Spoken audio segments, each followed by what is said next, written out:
পড়ছিলাম প্রণয়ের রূপকথা, কলমে ফাতেমা তুজ, পর্ব সংখ্যা 42। রাত্রির বিয়ের কথাবার্তা আগানোয় দীপ্রর আর আয়ানার বিষয়টা ধামাচাপা পড়ে গেল। বিষয়টি আর বলে উঠতে পারলেন না আনোয়ার সাহেব। বাড়ির প্রায় সকলেই আজ ছেলের বাড়ি দেখতে যাবে, তবে দাদিজান অসুস্থ হওয়াতে তিনি যেতে পারবেন না। ওদিকে কুহুর মা ববিতার আজ বড় একটা অর্ডার আছে, সে অর্ডারের কারণে তিনিও যেতে পারবেন না। তবে রাত্রি বাড়িতে থাকায় তেমন কোনো অসুবিধা হবে না। সবাই বেশ হই হই করে তৈরি হচ্ছে। আবিরের বিয়ে নিয়ে যতটা হই হই উঠেছিল, রাত্রির বিয়ে নিয়ে তার থেকে বেশি হই হই উঠেছে। এই দলে যোগ দিয়েছে কুহু। ও আসলে দেখাতে চাচ্ছে সব ঠিক আছে। এই যে যেমন এখন শাড়ি পরে এসেছে রাত্রির কাছে, রাত্রি ওকে দেখেই হাসলো। সুন্দর লাগছে? হ্যাঁ, খুব সুন্দর লাগছে। সুন্দর তো লাগতেই হবে। ছেলের ভাই নেই তো কি হয়েছে, কাজিনরা তো আছেন, ওদের মাথা খারাপ করতে হবে। কুহুর এই কথায় রাত্রি হাসলো, কিন্তু ভাগ্যের কি পরিহাস, অমন সময় দীপ্রকে আসতে দেখা গেল। কুহুর মুখটা সামান্য ছোট হয়ে গেল, তবে দীপ্র এই বিষয়ে কোনো কথা বলল না। কুহুর মনটা বোধহয় চাইছিল দীপ্র ভাই কিছু একটা বলুক, তেমন না হওয়াতে ওর খারাপ লাগলো। ও দাঁড়িয়ে রইল। ছেলেকে তোর পছন্দ হয়েছে? সবার তো হয়েছে। সবার কথা জানতে চাইনি রাত্রি, তোর কথা জানতে চেয়েছি। হয়েছে বলে একটা দীর্ঘশ্বাস ফেললো। এই দীর্ঘশ্বাসে কি এক ব্যথা লুকিয়ে, সেটা দীপ্র কিংবা কুহু দুজনেই জানে। ঠিক আছে, ব্যাস এইটুকুই। দীপ্র বেরিয়ে গেল।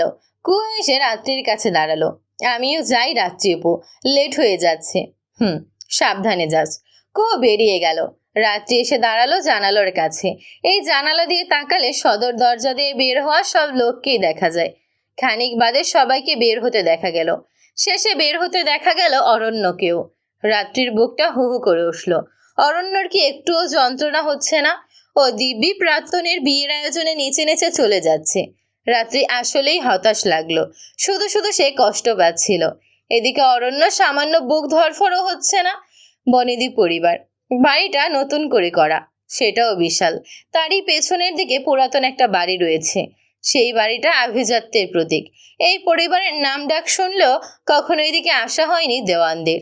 স্বচক্ষে দেখে তারা ভেতরে ভেতরে বেশ আগ্রহী হয়েই রইল। বড়রা সকলে বাড়িঘর দেখেই পছন্দ করে নিয়েছে। ছেলের নাম রাগিব। নামের প্রথম অংশটুকুর সাথে তার অবশ্য মিল পাওয়া যাচ্ছে না। সে ভীষণ ভদ্র, চেহারার আচরণে সেটার প্রকাশ মিলেছে। হেসে হেসে এখন কথা বলছে, তবে ওর হাসি মাখা মুখের বিপরীতে অরণ্যর অন্ধকারে নিমজ্জিত চেহারাটা দেখা যাচ্ছে। কালো করে রেখেছে। দীপ্র ওর পাশে বসা। এবার কথাটা বল, রাগ হচ্ছে? অরণ্যর চেহারা ঠিক করলো, তাকালো দীপ্রর দিকে। রাগ কেন হবে? যেভাবে দেখছিস মনে হচ্ছে চোখ দিয়েই গিলা খাবি। সেরকম ইন্টেনশন নেই আমার। তাহলে ঠিক আছে বলে দীপ্র উঠে বসলো। রাগী বকে দেখে হাসলো। আরে দীপ্র ভাইজি, বসেন বসেন। দীপ্র হেসে বলল, আপনি আমার বয়সে বড়, অথচ আমাকে ভাই ডেকে বলছেন। সম্পর্ক ম্যাটার ব্রো, আপনি সম্পর্কে বড় হন। সেটাও ঠিক বলে হাসলো দীপ্র। অরণ্য চলে গেল অন্য পাশটায়। দীপ্র ইচ্ছে করে ওকে জ্বালানোর চেষ্টা করছে। ফেরার পথে মুখ কালো করেই রইল অরণ্য, একটুও হাসি এলো না। এই গাড়িতে দীপ্র অরণ্য বাদে আছে বাড়ির বাকি 4 জন ছোট সদস্য। পেছনে 3 জনের জায়গায় ঠেলাঠেলি করে 4 জন বসেছে। কুঞ্জ ঘেমে নিয়ে যাচ্ছে, মোটা শরীরটা গরম একটু বেশি। দাদা ভাই, এসির পাওয়ার বাড়াও। পেছন ফিরল দীপ্র, এক পলক চেয়ে বলল, দিচ্ছি। এসির পাওয়ার বাড়ানো হলো। কুঞ্জ শার্টের উপরে ব্লেজার খুলে রাখলো। কুহু বলল, আমি বলেছিলাম অন্য গাড়িতে আসি, তোরা শুধু শুধু জোর করলি। গাড়িতে আগে ভাগে উঠে বসেছিল আয়ানা। এখন জায়গা দুটো বাড়ির বড়রা এখনো ওই গাড়িতে, তারা পরে রওনা দেবে। কুহু বাড়ির অন্যদের সাথে আসতে চেয়েছিল, কুঞ্জ আর কনাই আটকালো। ঠেলাঠেলি করেই বসলো। আয়ানা আড়ালে ভেঙচি কাটলো, তারপর মুখের ওপর বলল, ওরা বাচ্চা, জোর করলো আর তুইও থেকে গেলি। কুহু অপমান হলো কুহু। ও ঠোঁট কামড়ে কিছু বলার পূর্বেই কণা বলল, তুমি তো আমাদের বড়, তুমি অন্য গাড়িতে বড়দের সাথে আসলেও পারতে। আয়ানা আপু, কেন? আমি তো আগে এসে বসেছি, আমি কেন যাব? তাহলে তো হলোই, আর কথা বলিও না। কুঞ্জ, তোর খুব খারাপ লাগছে? না কণা আপু, ঠিক আছে। ওদের কথোপকথন অরণ্য আর দীপ্র শুনল। এই বাচ্চা পার্টির মধ্যে যে এক প্রকার দ্বন্দ্ব চলে তারা দুজনেই জানে। কথা থেমে যাওয়াতে ওরা এ প্রসঙ্গে কিছু বলল না।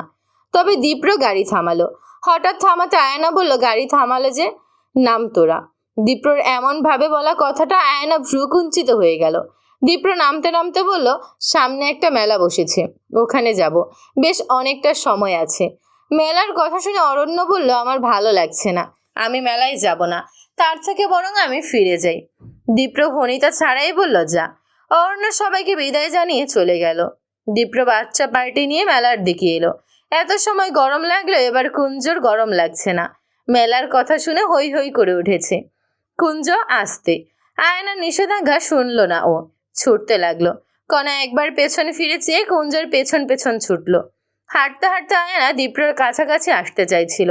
দীপ্র কৌশলে এড়িয়ে যাচ্ছে, তবে আয়না বারবার অগ্রসর হচ্ছে। বিষয়টা কুহুর নজরে লাগলেও ও কথা বলেনি। দীপ্র বোধ করি কুহুর মুখ থেকে কিছু একটা শুনতে যাচ্ছে, তবে এ মেয়ে কখনোই কিছু বলে না। ও হতাশ হলো। মেলার মধ্যে প্রবেশ করেই দেখা গেল কুঞ্জ একটা কেকের স্টলের সামনে দাঁড়িয়েছে। সে এখন কেক খাবে। অগত্যা সবাই কেকের স্টলে এসে দাঁড়ালো। সবাই কেক নিলেও কুহু বলল, আমি খাবো না, পেট ভরা। দীপ্র কিছু বলল না, এবার সাধলও না। এতে আয়না খুশি হলো। ওর চোখ দুটো চকচক করছে। ও হেসে দীপ্রকে বলল, দাদা ভাই তুমি খাও, বলে মুখের সামনে কেকের টুকরো ধরলো। ওর হাত থেকেই কেক খেলো দীপ্র। কুহুকে একটু বিচলিত হতে দেখা গেল না। বোনের এহেন আচরণ কণার মুখটা ফ্যাকাশে হলো। পেরেক দিতে ও নিজে কেক নিয়ে এলো। এক বোনের থেকে খেলে হবে, আমি খাইয়ে দিচ্ছি। বোন বলায় আয়নার মুখের রং বদল হলো, তবে কিছু বলল না। কণা কেকের টুকরো বাড়িয়ে দিল। দীপ্র হেসে বলল, আচ্ছা নিচ্ছি। এবার এলো কুঞ্জ। সে দীপ্র দাদা ভাইকে কেক খাওয়াবে। বাচ্চা মানুষ, মানা করলে রাগ করবে। অগত্যা কুঞ্জর থেকেও কেক খেতে হলো দীপ্রকে। ওরা যখন কেক খাইয়ে দেওয়ায় ব্যস্ত, কুহু তখন পাশের দোকানগুলোতে এসেছিল। এখানে খুব সুন্দর পায়েলের কালেকশন। ও দেখছিল ঘুরে ঘুরে। এরপর কি যে হলো, হুট করে কি একটা নিয়ে মারামারি লেগে গেল। সেই মারামারির মাঝে পড়ে গেল কুহু। ওর ভয় হতে লাগলো। আশেপাশে তাকালো, কিন্তু সেই কেকের দোকানটা চোখে পড়ল না। অথচ কুহুর স্পষ্ট মনে আছে পাশেই ছিল দোকানটা। নাকি ও পায়েল দেখতে দেখে অন্যদিকে চলে এসেছে। ওর মাথা কাজ করছে না। দ্বিতীয় বিপদটা হলো, ও যখন কল করার আশায় হাতে থাকা ফোনটির খোঁজ করলো, মুঠোতে ফোনটি হাতে নেই। ওর বুক কেঁপে উঠল। সেই সাথে দুঃখ প্রায় কেঁদেই ফেলবে। এরই মাঝে একটা নারী এসে ওকে ধাক্কা দিয়ে ফেলে দিল। চেঁচিয়ে বলল, রাস্তায় দাঁড়িয়ে আছেন কেন? ঝামেলা দেখছেন না? আজব মানুষ। নারীটি পুনরায় পথ আগালো। ওকে উঠালো না অবধি। অপরাধ বোধ তো দূরেরই বিষয়। কুহুর দুটো চোখ জলে টইটুম্বর। এদিকে শোরগোল বেড়ে চলেছে। মাটি থেকে উঠতে গিয়ে কুহু বুঝলো যে পায়েলটি কিনেছিল পড়ে গিয়ে সেটাও ভেঙে গিয়েছে। তৃতীয় দফা এসে কুহু এবার মরে যেতে ইচ্ছে হলো। সব বিপদ কেন একসাথেই আসে।